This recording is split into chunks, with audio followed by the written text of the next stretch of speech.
કચ્છમાં ખેડૂત પરિવારના નામે 11 કરોડ 99 લાખના ઇલેક્ટોરલ બોન્ડ ખરીદાયા. કોંગ્રેસના વી.કે. હુંબલે પ્રેસ કોન્ફરન્સ યોજી પત્રકારોને માહિતી આપી. અંજાર તાલુકાના ખેડૂત પરિવારને નામે 11 કરોડ 99 લાખના ઇલેક્ટોરલ બોન્ડ ખરીદાયા.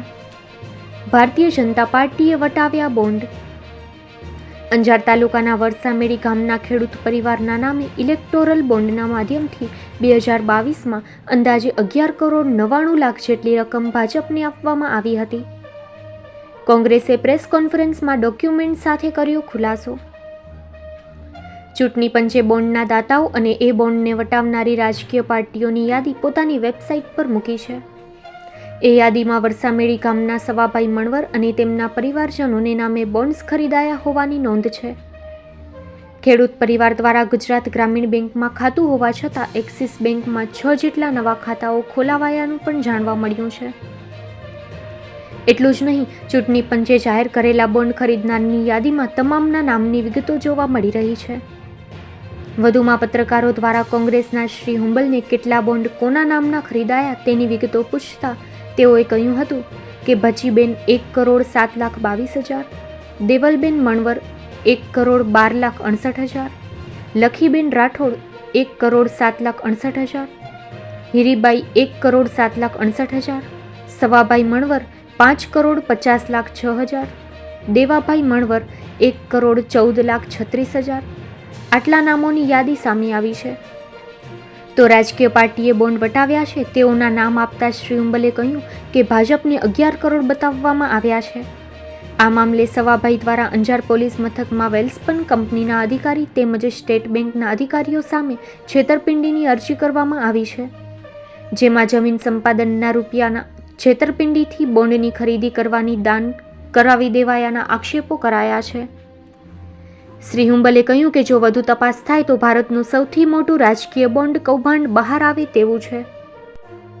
નમસ્કાર મિત્રો, આજનો જે મુદ્દો છે કે આ દેશમાં ઇલેક્ટ્રોલ બોન્ડના નામે મોટે પાયે જે ભ્રષ્ટાચાર આચરવામાં આવ્યો છે, કૌભાંડો કરવામાં આવ્યા છે, એને ઉજાગર કરવા માટે આજે આપ સૌને અમે અહીંયા બોલાવ્યા છે.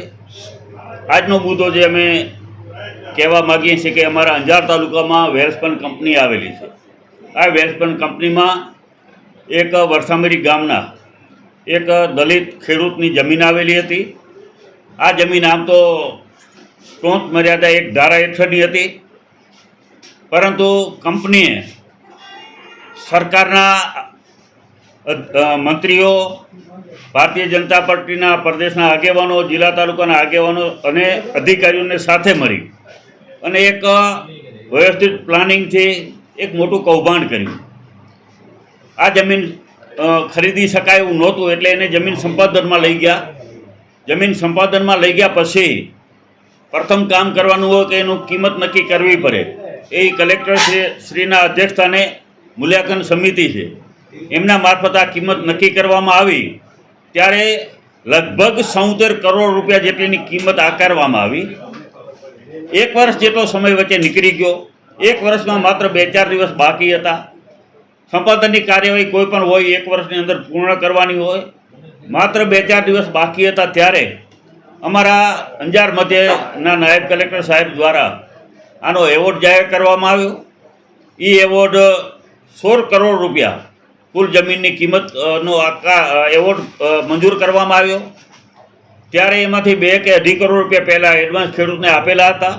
છેલ્લે 13 કરોડ રૂપિયાના ચેક ઇસ્યુ કરવામાં આવ્યો. નવાઈની બાબત એ છે કે ખેડૂતનું ખાતું એમના જ ગામમાં વરસામેડી મધ્યે ગ્રામીણ બેંકમાં આવેલું હતું, પરંતુ વ્યવસ્થિત કૌભાંડ કરવા માટે એક્સિસ બેંક અંજારમાં નવું ખાતું ખોલાવવામાં આવ્યું અને ખેડૂતને એવું સમજાવવામાં આવ્યા કે તમે જો રકમ છે એ અમે કંઈ બોન્ડમાં રૂકશો તો તમારે 1.5 ગણા તુરંત થઈ જશે.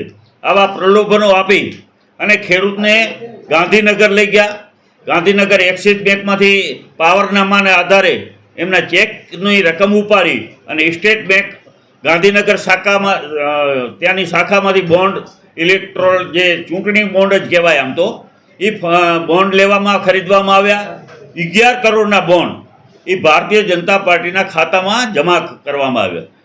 તો વિચાર કરો કે એક સામાન્ય ગરીબ ખેડૂત એના પરિવારની માનમાં રોજગારી ખેતીમાંથી ઊભી કરતા હોય એ એમની જમીન વેચે અને 13 કરોડમાંથી 11 કરોડ જેટલી માતબર રકમના બોન્ડ એ ભારતીય જનતા પાર્ટીના ખાતામાં જાય.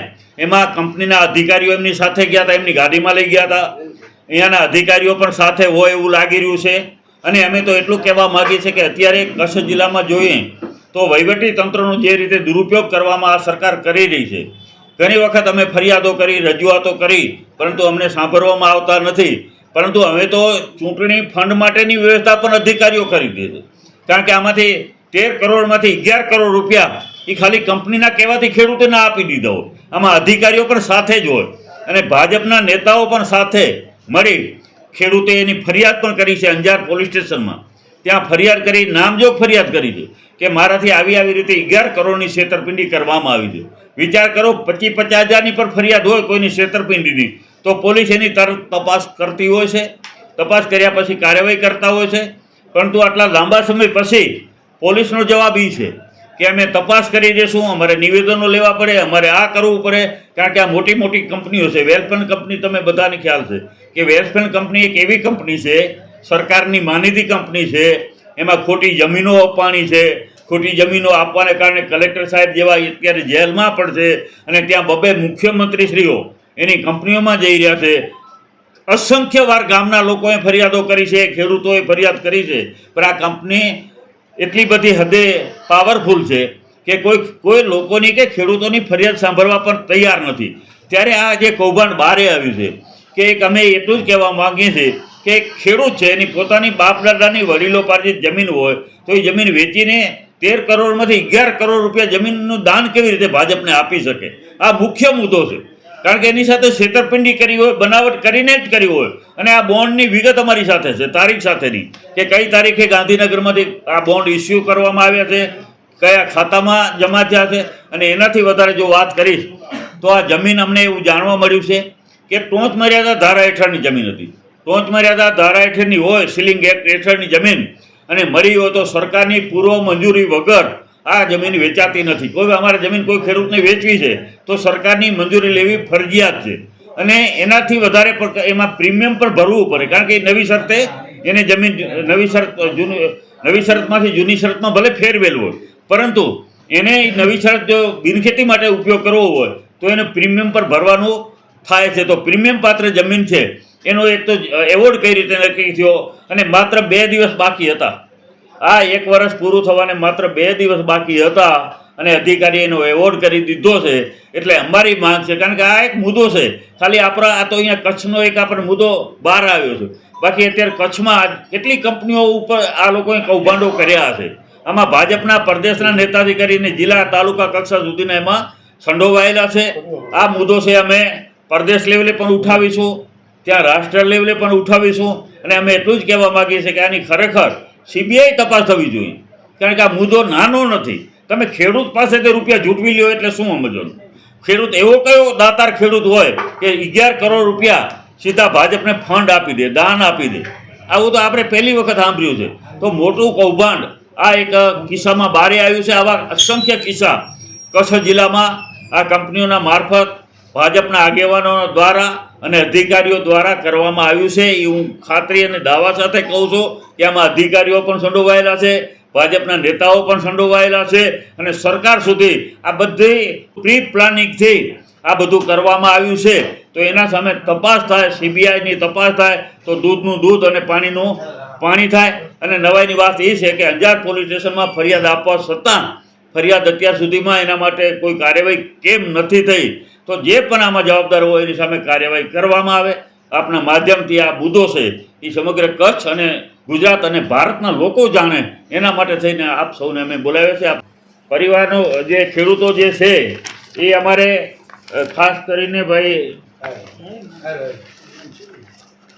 સવાભાઈ કારાભાઈ મણવર વરસામેડી ગામના ખેડૂત છે અને એમના પરિવારના વારસાઈ થઈને કુલ 7 ખેડૂતના નામે જે બોન્ડ ખરીદ્યા છે એ આ બોન્ડની વિગત છે. તમને બધાને બતાવું છું.